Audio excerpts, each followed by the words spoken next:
Morning students.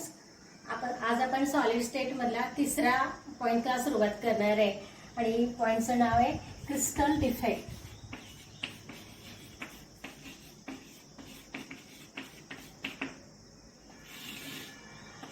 आता defect म्हणजे काय तर इम्परफेक्शन. क्रिस्टलमध्ये इम्परफेक्शन येतं त्याला क्रिस्टल डिफेक्ट म्हटलं जातं. तर क्रिस्टल म्हणजे काय आपल्याला माहिती आहे. So crystals have definite geometrical shape. हा जो शेप आहे हा कशामुळे येतो due to the regular arrangement of constant particles. आपण मागच्या लेक्चरला बघितलं की जे कॉन्स्टंट पार्टिकल्स आहेत म्हणजे बेसिस आहे हे लॅटिस पॉइंटला अटॅच होऊन त्याला निश्चित असा डेफिनाइट जॉमेट्रिकल शेप येतो. त्याला काय म्हणतो आपण क्रिस्टल म्हणतो. ह्या ज्या अरेंजमेंट आहेत बेसिस पॉइंटच्या त्यामध्ये थोडासा कुठंतरी इम्परफेक्शन येतं आणि त्यामुळं क्रिस्टलमध्ये डिफेक्ट तयार होतो. त्याला क्रिस्टल डिफेक्ट्स म्हटलं जातं.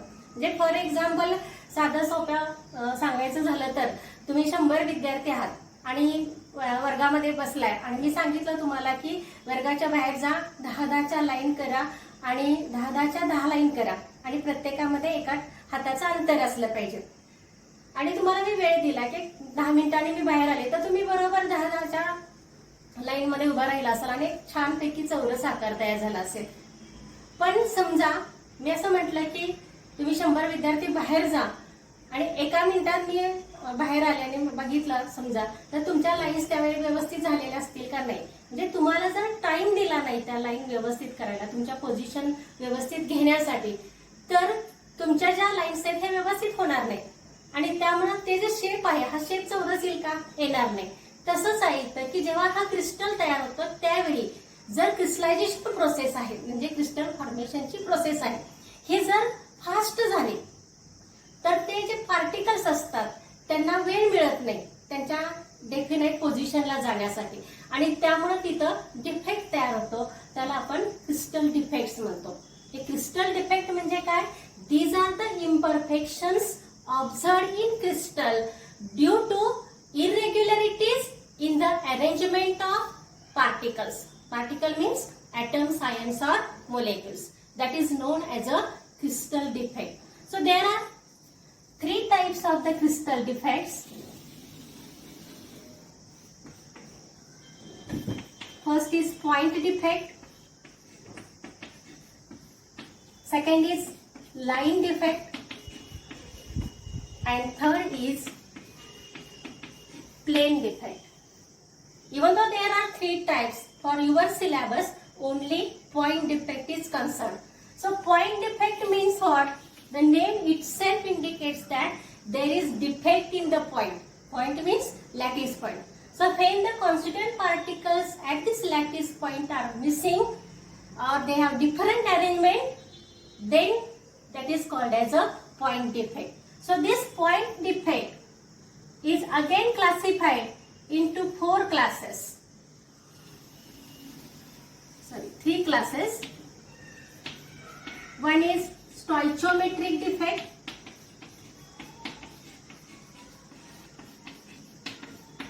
Second is non-stoichiometric.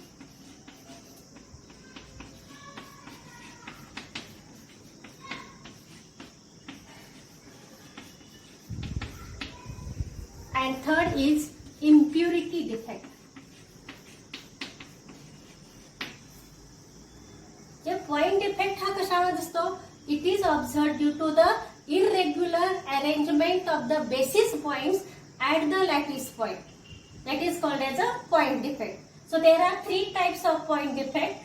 One is stoichiometric point defect, second is non-stoichiometric point defect, and third is impurity defect.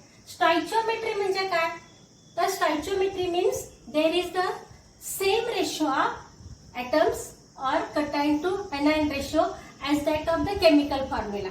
म्हणजे समजा NaCl आहे तर NaCl मध्ये त्यांचा जो रेशो आहे हा किती आहे 1:1 आहे.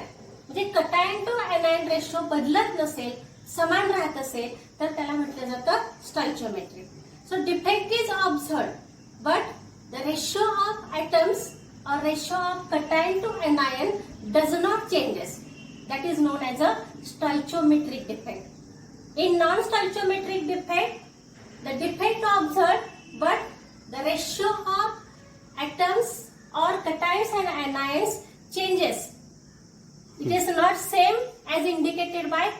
formula that is known as non-stoichiometric defect and impurity defect. Impurity आपल्याला माहिती आहे की impurity म्हणजे मूळचा जो प्युअर सबस्टन्स आहे तो सोडून दुसरं काही असेल तर त्याला आपण impurity म्हणतो. म्हणजे क्रिस्टलमध्ये जर त्याचे कॉन्स्टिट्युएंट पार्टिकल सोडून दुसरा कुठला पार्टिकल त्यामध्ये ऍड होत असेल तर त्याला impurity defect म्हणतात. आता स्टॉइचियोमेट्रिक डिफेक्ट जो आहे याचे पुन्हा 4 प्रकार आहेत.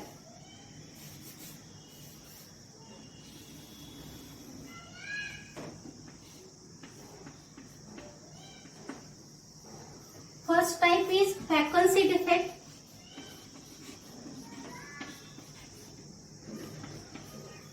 Second is interstitial.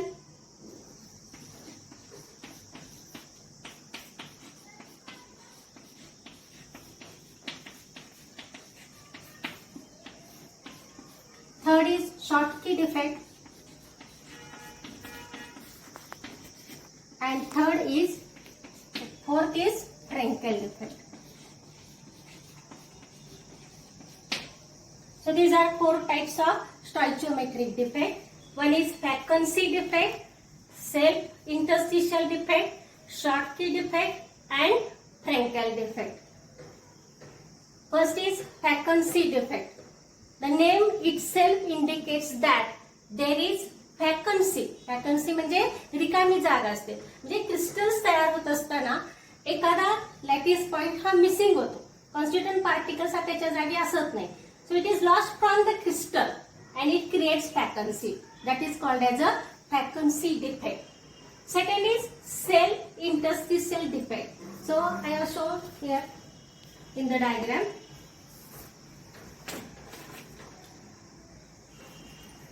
This is vacancy defect. This is crystal structure, and 2 points from this are missing.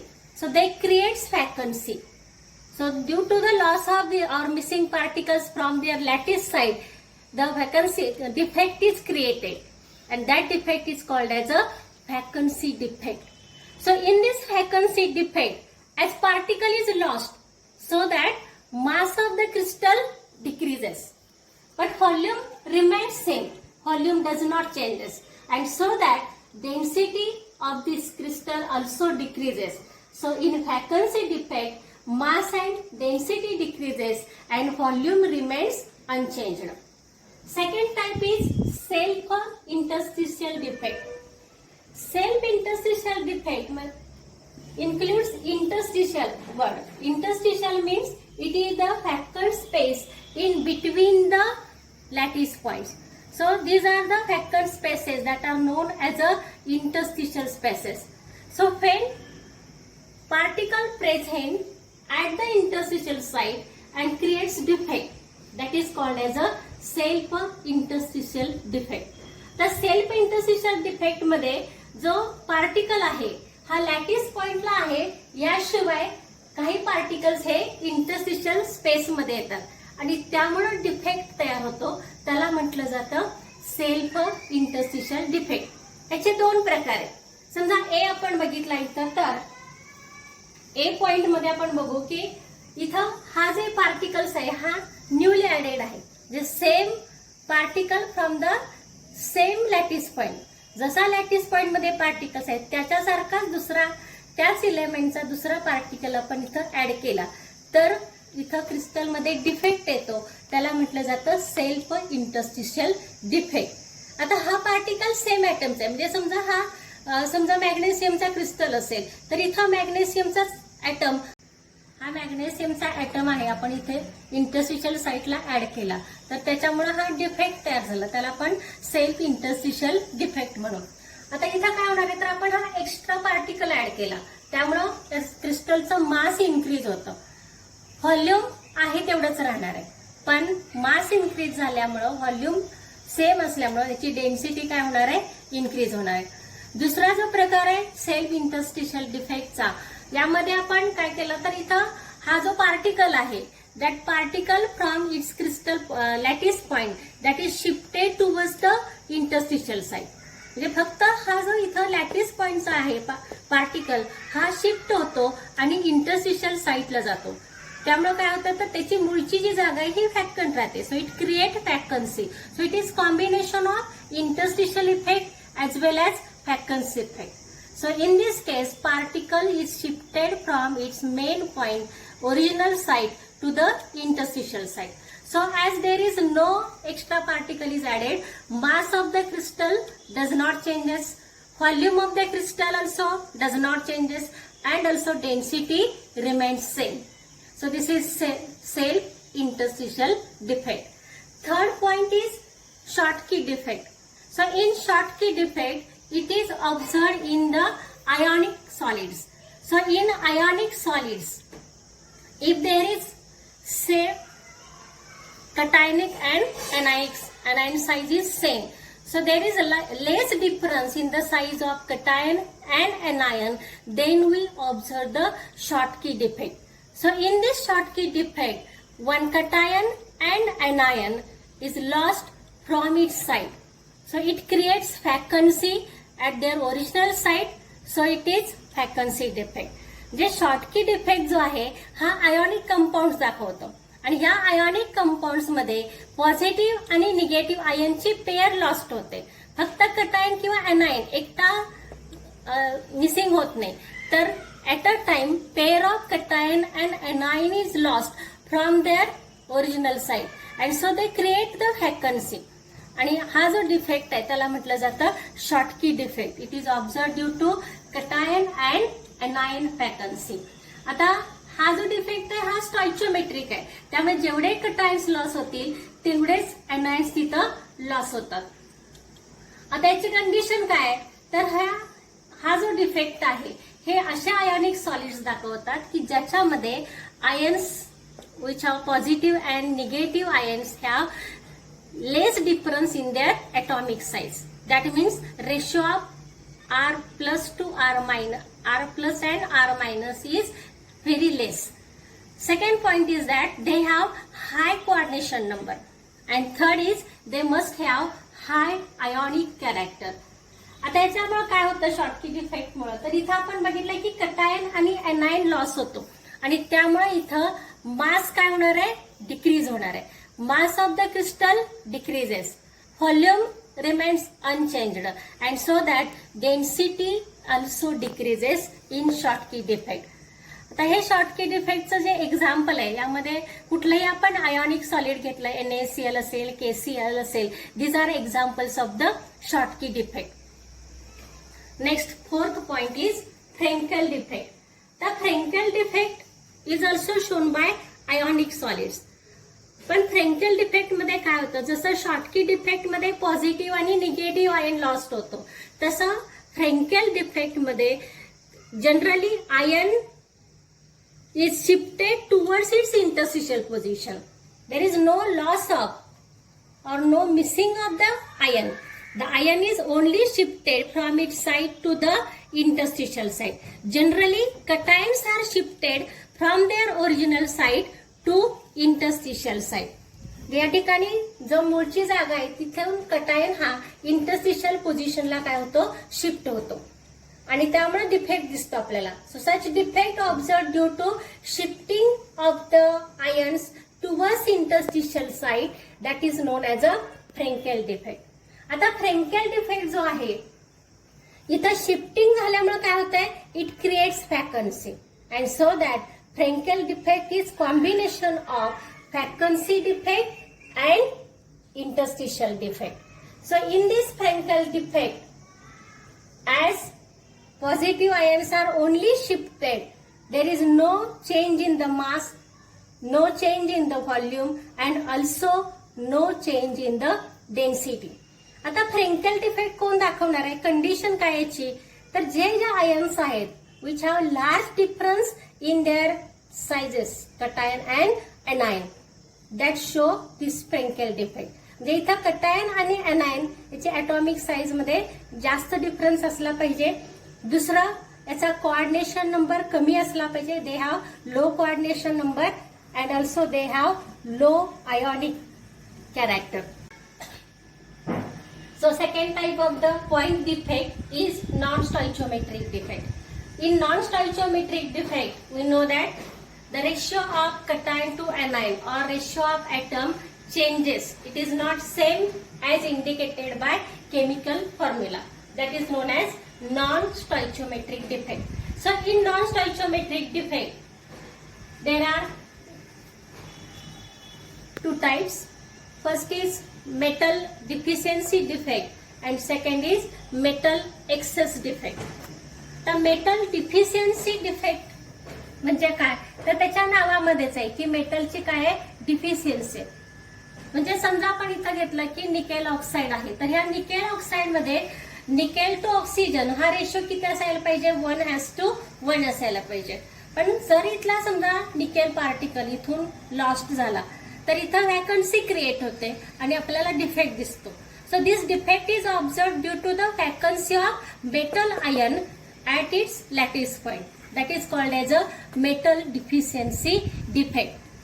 पण हा जो डिफेक्ट आहे इथं आपण बघितलं तर इथं हा जर Ni+2 गेला तर याची जी न्यूट्रिलिटी आहे, इलेक्ट्रिकल न्यूट्रिलिटी, हे मेंटेन करण्यासाठी दोन पॉझिटिव्ह आयन्स इथं गेले, त्यामुळं जो निकेल आहे त्याची ऑक्सिडेशन स्टेट इन्क्रीज होते आणि +2 ची काय होते, +3 होते.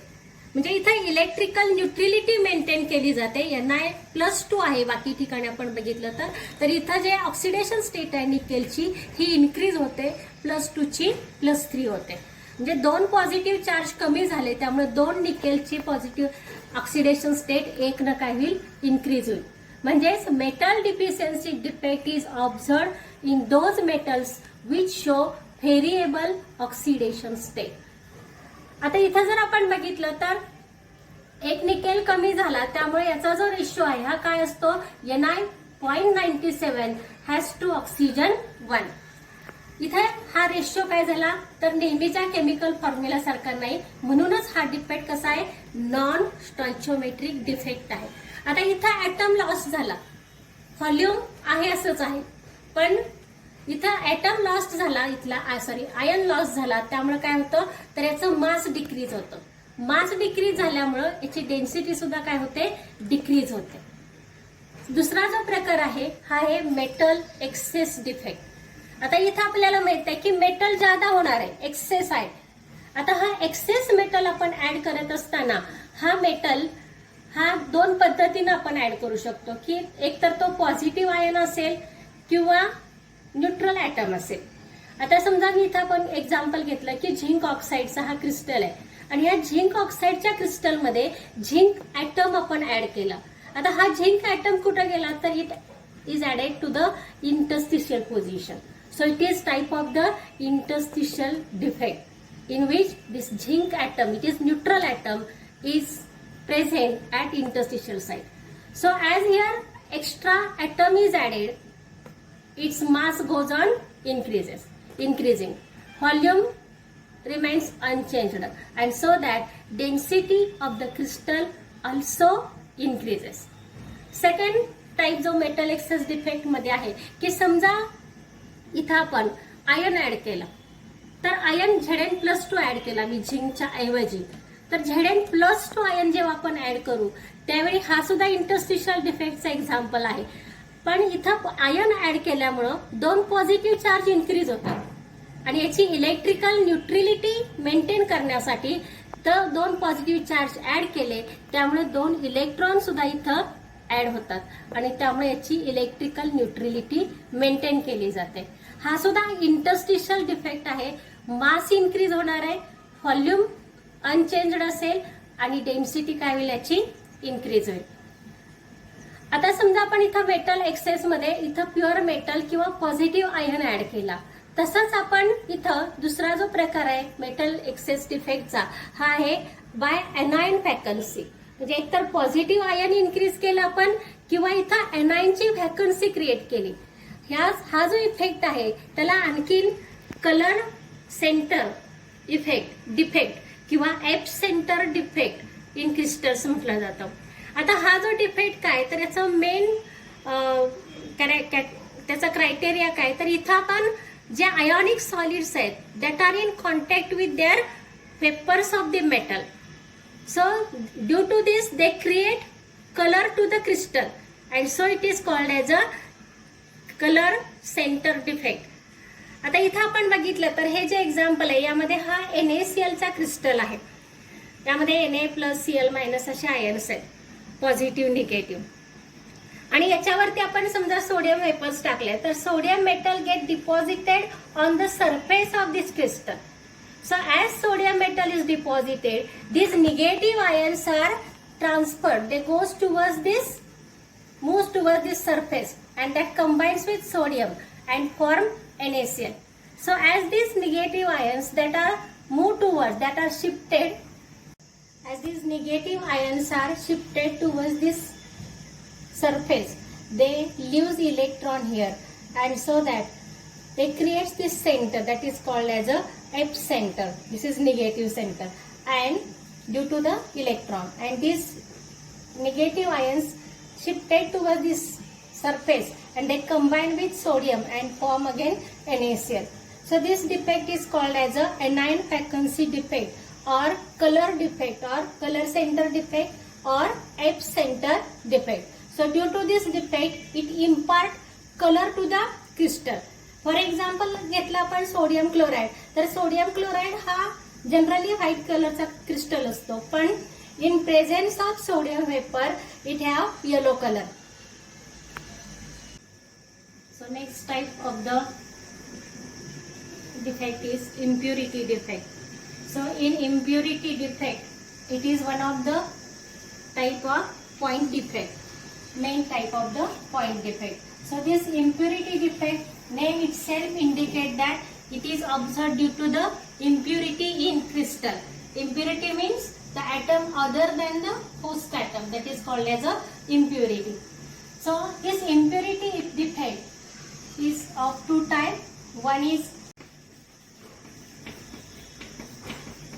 impurity defect and second is substitutional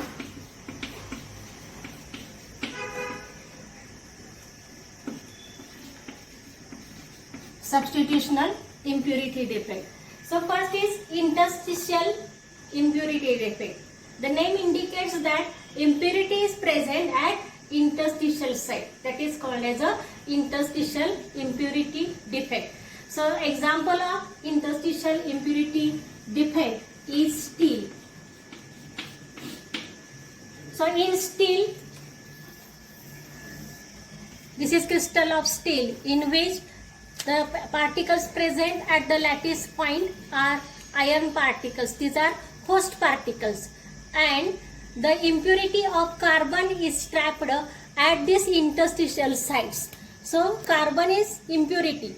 That means it is atom other than the host atom. So it is trapped at interstitial sites, and due to this defect is observed, that is known as a interstitial impurity defect. या ठिकाणी स्टीलमध्ये iron हा host metal असतो, तर त्यामध्ये कार्बनची impurity असते जी कुठं असते, इंटरस्टिशियल साईटला असते. आता इथं सुद्धा काय होणार आहे तर मास इन्क्रीज होणार आहे, कारण इंटरस्टिशियल साईटला ऍटम ऍड केले आपण, त्यामुळे याचं मास इन्क्रीज होतं, डेन्सिटी इन्क्रीज होते, पण व्हॉल्यूम काय असेल, रिमेन्स अनचेंज्ड. दुसरा जो प्रकार आहे याचा दॅट इज सबस्टिट्युशनल इम्प्युरिटी. आता सबस्टिट्युशनल इम्प्युरिटी मध्ये दोन प्रकार आहेत. एक तर ही इम्प्युरिटी बाय फॉरेन ऍटम असेल किंवा थ्रू एलिओव्हॅलंट आयन असेल. तर पहिला जो प्रकार आहे bye addition of foreign atoms. Foreign atom means other than the host atom. आता समजा आपण इथे एक्झाम्पल घेतलं ब्रास क्रिस्टलचं, तर ह्या ब्रास क्रिस्टलमध्ये होस्ट ऍटम सगळे कोण आहेत तर कॉपर आहेत, आणि या कॉपर ऍटमच्या रिप्लेस कोणी केलंय तर झिंक ऍटमनी त्याला रिप्लेस केलंय. So in this substitutional impurity defect the host particles और host atoms are substituted by foreign particles like zinc. So this defect is called as a substitutional impurity defect. इथे सुद्धा त्याचं मास किंवा व्हॉल्यूम आणि density remains unchanged. फक्त इथं काय झालंय, सबस्टिट्यूशन झालेलं आहे, एकाच्या जागी दुसरा पार्टिकल आलेला आहे, त्यामुळे मासमध्ये फारसा फरक पडत नाही. नेक्स्ट टाइप जो आहे हा आहे फ्रॅकन्सी थ्रू एलिओव्हॅलंट आयन. आता हा सुद्धा सबस्टिट्युशनल हा जो इफेक्ट आहे त्यामध्ये समजा आपण इथं घेतला की सोडियम क्लोराईडचा क्रिस्टल आहे आणि ह्या सोडियम क्लोराईडच्या क्रिस्टल्समध्ये इथं सबस्टिट्यूशन झालं. कशाचं सबस्टिट्यूशन झालं तर substitution of the aliovalent ion. Aliovalent ion म्हणजे काय तर जो आयन असा आयन आहे की इकडे दाखव. Aliovalent ion is the ion which have higher oxidation state than the host atom. Host atom जो आहे हा कोणता आहे सोडियम आहे, त्याची ऑक्सिडेशन स्टेट +1 आहे आणि त्यामध्ये जर मी इम्प्युरिटी ऍड केली स्ट्रॉन्सियम क्लोराईडची SrCl2 तर इथं त्याची ऑक्सिडेशन स्टेट +2 आहे. म्हणजे जर आपण हायर ऑक्सिडेशन स्टेट असणारा आयन ऍड केला म्हणजेच त्याला काय म्हटलं जातं एलिओव्हॅलंट आयन. आणि हा एलिओव्हॅलंट आयन ऍड केल्यामुळं काय होणार आहे तर हा जो Sr+2 आहे त्याची ऑक्सिडेशन स्टेट किती आहे 2 आहे. त्यामुळे एक Sr+2 हा 2 सोडियमला काय करणार आहे रिप्लेस करेल. पण थांबताना 2 जागी थांबू शकतो का तो नाही. म्हणजे ज्या क्रिस्टलमध्ये ह्या दोघांपैकी कुणाच्या तरी एकाच जागी तो थांबेल आणि त्यामुळे दुसऱ्या सोडियमची जी जागा आहे ही काय होणार आहे रिकामी राहणार आहे. म्हणजे ही व्हॅकन्सी क्रिएट झाली. कशामुळे झाली due to substitution of the ion by other ion which have higher oxidation state and so it is vacancy through aliovalent ion defect. आता इथं आपण बघितलं तर इथं NaCl क्रिस्टल आहे आणि या NaCl क्रिस्टलमध्ये मी Sr+2 ऍड केला तर त्यामुळे काय होणार आहे तर 2 सोडियम इथं गेले आणि 2 सोडियम पैकी एका सोडियमच्या जागी Sr+2 आला तर दुसरी जी सोडियमची जागा आहे ही काय राहिली व्हॅकंट राहिली आणि त्यामुळं इथं व्हॅकन्सी क्रिएट झाली प्लस सबस्टिट्यूशन झालं. म्हणून हा जो इफेक्ट आहे हा कॉम्बिनेशन आहे दोन्हीचं. डिफेक्ट हा जो डिफेक्ट आहे त्यामध्ये सबस्टिट्यूशनल पण आहे प्लस इथं काय होतं व्हॅकन्सी क्रिएट होते आणि त्यामुळे हा जो डिफेक्ट आहे हा व्हॅकन्सी थ्रू एलिओव्हॅलंट आयन असा डिफेक्ट आहे. तर इथं आज आपण टाइप्स ऑफ द डिफेक्ट याचा अभ्यास केलेला आहे. थँक्यू.